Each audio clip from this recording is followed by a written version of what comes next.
Vamos lá.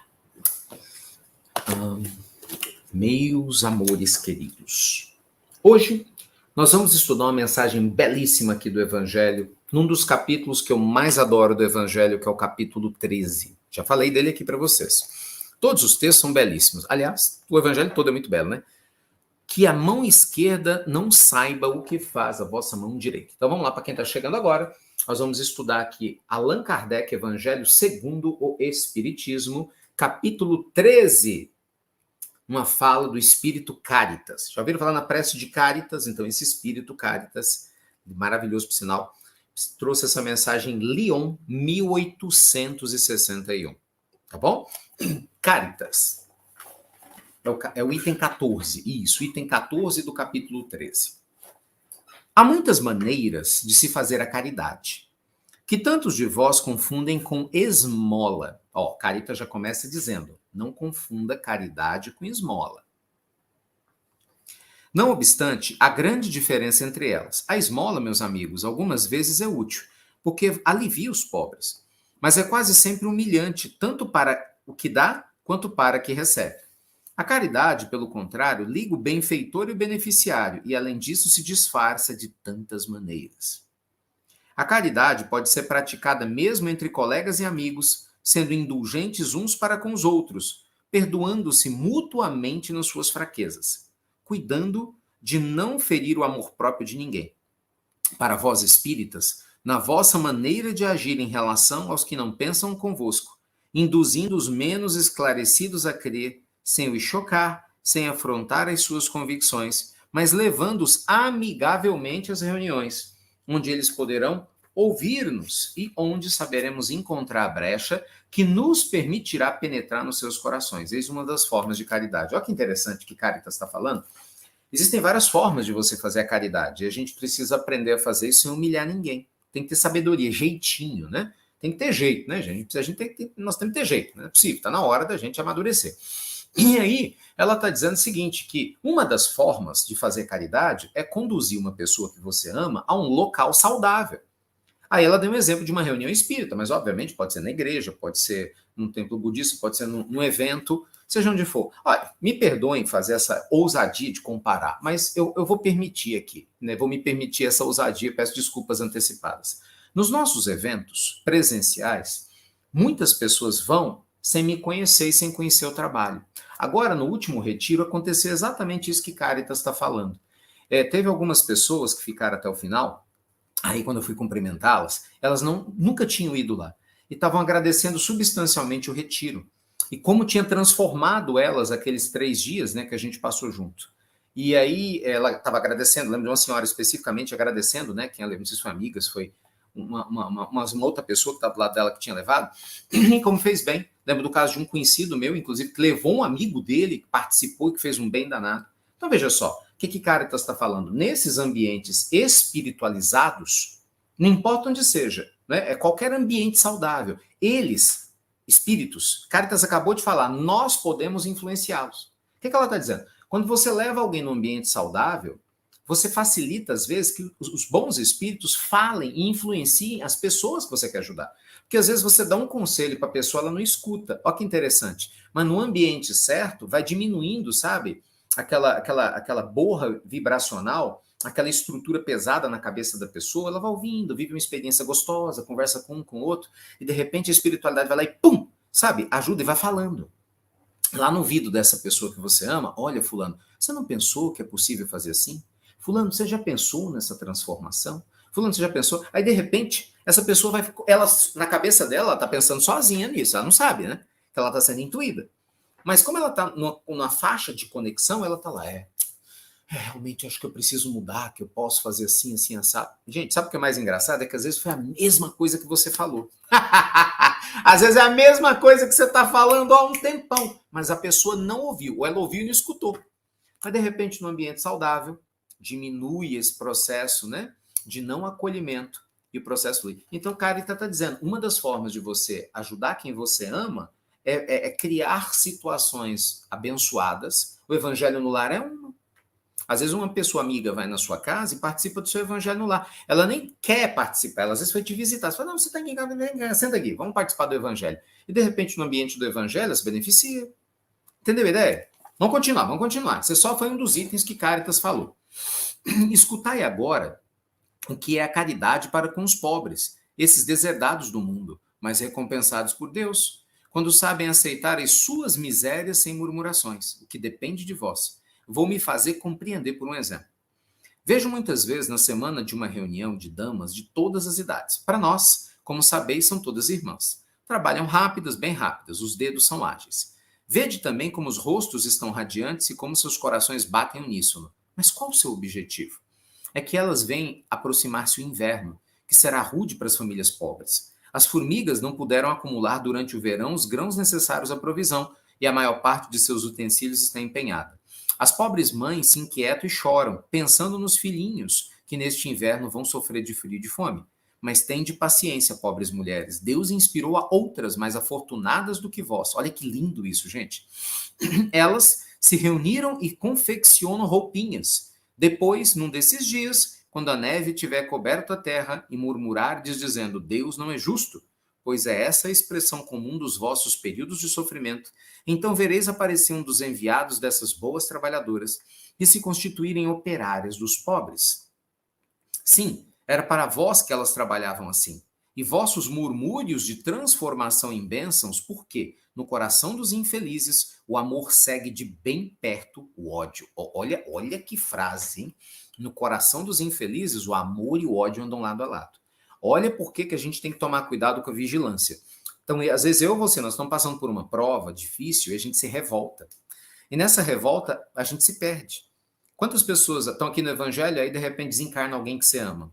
Por mais doloroso que seja. Porque Deus não existe, entendeu? Perdi o emprego. Cadê Deus? Cadê? A gente se revolta por um monte de coisa. Né? Guerra, situações horrorosas que acontecem no mundo. A gente tem que tomar cuidado porque a gente se revoltar contra esse processo é uma coisa, se revoltar contra Deus é outra. Você se revoltar contra Deus, parece que você acredita que Deus quer isso tudo, ou que ignorou, ou que não existe. Então, o que Caritas está dizendo aqui? Trabalhe no campo do bem.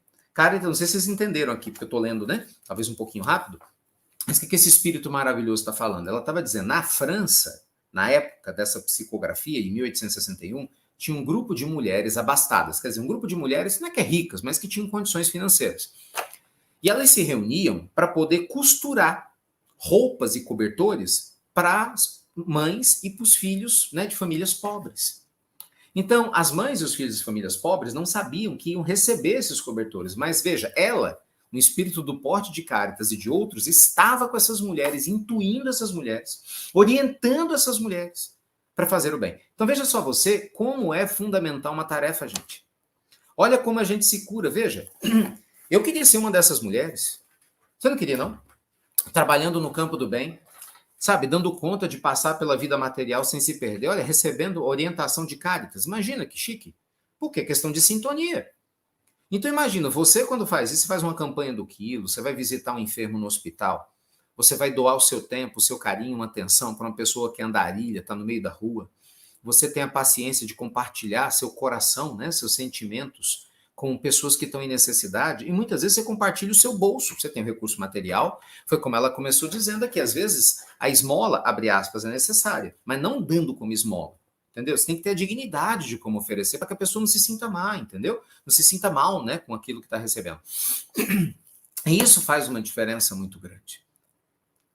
Então, gente, fazer o bem nos predispõe ao bem. Percebe? Caritas é conhecido, Caritas vem de caridade. Então, fazer o bem nos predispõe a viver no bem. Lembre-se, esse estudo é do capítulo 13, que a vossa mão esquerda não saiba o que faz a direita. Ou seja, é o capítulo do evangelho que estuda doação. Então, nós estamos aqui na reunião de tratamento espiritual. Tudo que a gente fala aqui é com o objetivo da nossa autocura. Então, se esse evangelho saiu hoje para nós, é porque o mundo maior está dizendo, se doe mais. Entendeu? Não seja uma pessoa egocêntrica.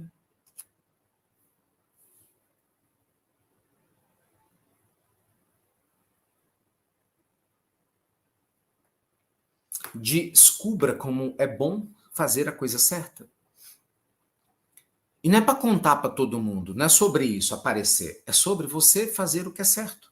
E naturalmente, claro, você tem que contar essas histórias sim, sem querer ser melhor do que ninguém, mas tem que contar sim. O bem não pode ficar omitos. O bem não pode ficar escondido. Entendeu? O bem não pode ficar escondido. Gente, a nossa vida, ela é por demais preciosa para a gente ficar desperdiçando o nosso tempo com coisas sem sentido. Você vê, tem muita gente que passa tantas horas do dia pensando bobagem, tantos dias da semana, sabe, se dedicando a coisas inúteis. Me perdoe, mas é verdade, inúteis. Não vão servir para nada para tua vida futura. Mal serve para a vida presente. É falando mal dos outros, sabe? É lendo um monte de besteira, é divulgando notícia ruim. É impressionante. Impressionante a atração pelo lixo que algumas pessoas ainda têm, que nós temos, né? É impressionante. Passa, às vezes, boa parte do dia sem agradecer por nada. Só queixa, só reclamação. Quer dizer, aí você fala assim, pô, Ricardo, mas eu estou passando por uma grande prova. Ótimo, então viva a sua prova de maneira útil, não de maneira inútil. Porque até para sofrer tem que ter bom senso, está aqui no capítulo 5 do Evangelho. Porque senão é inútil. Veja, o seu sofrimento vai ser inútil. O sofrimento que poderia fazer você crescer espiritualmente, que você está sofrendo com abnegação, com fé, sabe, sem ser maledicente, daqui a pouco está lá você sofrendo e se tornando revoltado, xingando Deus e todo mundo, e vai piorar ainda mais a situação, porque você não vai melhorar. Desde quando xingar, desesperar, pagou conta de alguém, trouxe amor que foi embora, trouxe saúde, entendeu? Resolveu alguma coisa? Nunca.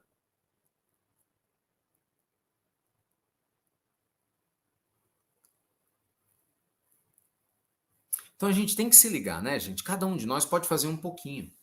Eu me lembro, a primeira tarefa, assim, quando eu mudei para Minas, eu conheci o Espiritismo em São Paulo, no interior de São Paulo, eu morava em Jacareí, e aí lá eu ainda cheguei a participar, mas muito inicialmente, né, de tarefa de assistência, era entrega das cestas. Então, as famílias iam no sábado e entregavam as cestas. Mas não foi uma tarefa assim que eu criei, participei, estava junto. Eu fui como participante, tinha 14 anos, né? E aquilo me encantou. Falei, nossa, eu acho isso tão importante, eu achava lindo. Eu vi os exemplos de Chico Xavier, olha a importância do exemplo. Meu pai gostava muito do Frei Damião, né? Lá do Nordeste, meu pai conheceu o Frei Damião, trabalhou um tempo com o Frei Damião na igreja, né? Lá da minha cidade natal. Então ele falava, a gente vê esses exemplos, né, dessas pessoas generosas, algumas imagens de Madre Teresa, né? Eu ainda me lembro, assim, Madre Teresa, antes de desencarnar, ainda me recordo de alguns exemplos dela, ela ainda encarnada. Isso me marcou muito. Aí o que acontece? O tempo vai passando. E aí eu comecei a perceber exatamente como isso era importante. Quando eu mudei para Minas, e eu continuei nos estudos espirituais, espíritas, inicialmente, né, aí depois iria irradiar para outras religiões e outros processos filosóficos de autoconhecimento, mas a base moral eu não posso negar, devo a doutrina espírita, nunca vou negar isso. Vim da igreja católica, né, eu fui coroinha, fiz primeira comunhão, fiz crisma, estava crismando lá, né? Pensei em ser padre quando era criança. Aí descobri que padre não casava, aí não gostei da ideia. Dessa existência eu não consegui escapar, casei. Mas enfim. E aí a primeira tarefa que eu abracei no centro, essa a gente ajudou a construir, foi a sopa. Então a gente fazia sopa, literalmente cortava, né, os ingredientes todos no sábado, cortava tudo bonitinho, cozinhava na tarefa grande. E aí saía para distribuir à noite. Eu tinha 18 anos nessa época. A gente saía para distribuir à noite nas ruas, né? Para os andarilhos, para os mendigos, e foi tão bom. Cara, eu guardo esse tempo com tanto amor e tanto carinho, tanta gratidão. E nessa mesma época eu comecei a fazer visita em hospitais, que é uma coisa que eu amo. Não faço porque agora nossa vida, né? Minha vida acabou indo por um outro caminho, mas é uma coisa que eu amo muito, né? Eu me sinto muito bem. Eu normalmente me sinto bem em lugares que as pessoas não gostam muito. E aí, fazer visita em hospitais, em especial no João 23, que é o pronto-socorro, né, de Belo Horizonte, situações tensas, complicadas, e orar pelas pessoas. O pessoal da equipe médica ficava tão feliz, me ligava no instituto, olha, fulano de tal chegou aqui com tentativa de autoextermínio, olha, Beltrano tá aqui mal, você pode vir aqui? E era uma época que isso era mais simples, né?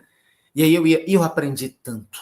Gente, por que eu estou contando isso para vocês? Para te dizer que foi o melhor remédio que eu tive na época, porque era uma época que a minha vida estava uma baderna. Baderna. Vocês não fazem ideia. Financeiramente, com os meus pais. Graças a Deus, só não tinha um problema de saúde meu, mas tinha na minha casa, tinha conflitos terríveis em diversas áreas, não vou entrar em detalhes, mas era um período dificílimo da vida, né? E foi fantástico, porque aquilo me alimentava.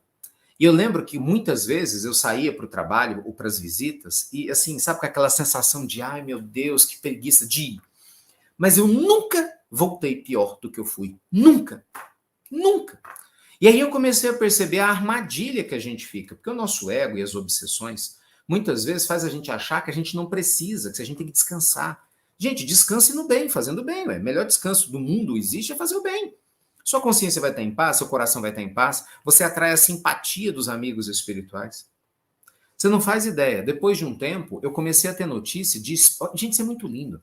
De espíritos que rezavam, pedindo a Deus para me ajudar por algumas coisas que eu estava passando. Vocês não têm, até repito, vocês não têm ideia de como isso é precioso. Ah, Ricardo, isso é com você? Não, criatura, isso é com qualquer pessoa que quer trabalhar. Você acha que você, quando você está ajudando, presta atenção, você está ajudando sua vizinha.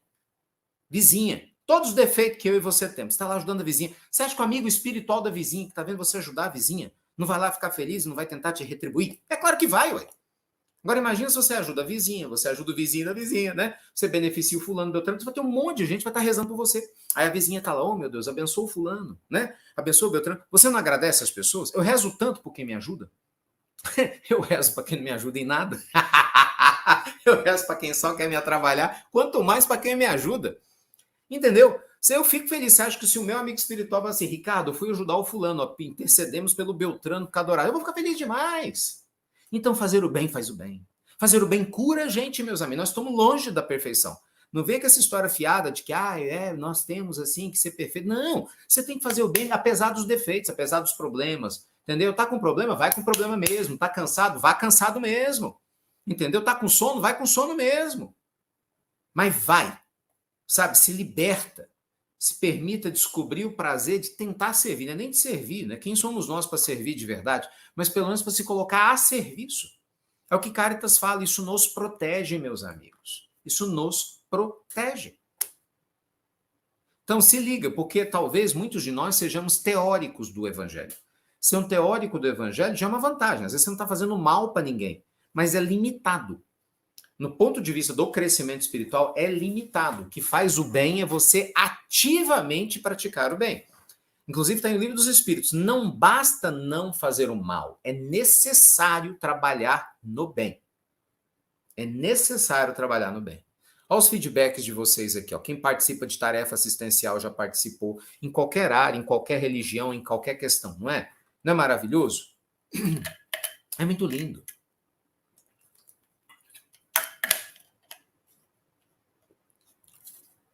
Faz uma diferença muito grande. Faça o que está no seu alcance. Lembra de Francisco de Assis? Comece fazendo o que está no seu alcance. Muito em breve, você vai fazer além do que você imaginava. E um dia você acorda fazendo o impossível. Mas você só vai chegar no impossível porque você começou fazendo o que estava no seu alcance.